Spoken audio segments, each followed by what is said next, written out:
Let's talk about the victims now. As we've been telling you since Friday, 4 of the people who died are part of the Sikh community. And now community leaders want to know if they were specifically targeted. News 8's multicultural reporter Katira Winfrey has that part of our coverage today. Well, Brooke, the Sikh Political Action Committee says it's forming a task force. They say immigrants often work in warehouse jobs like FedEx because the language barrier isn't as big of a hurdle. But with concerns about crimes against immigrants growing, companies need to rethink security.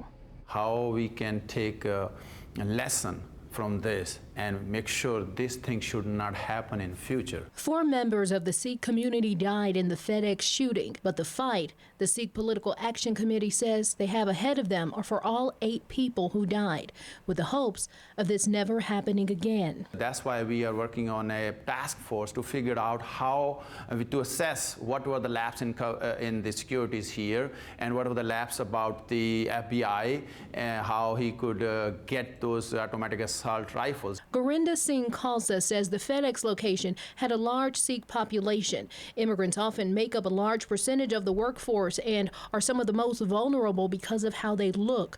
But he says despite recommendations prior to the shooting for added security measures, none were taken. He says the community wants answers for that. We were thinking that these kind of places are very safe and secure, but this is a wake-up call for not only for FedEx, but every warehousing facilities in Indiana and across the U.S. that they need to reassess their securities for their employees. But he says the questions aren't just for FedEx. He says it's past time for government leaders to firmly address mental health and gun control. We need to also pressure on the local, state, and federal elected officials who need to step up, and they need to work on this.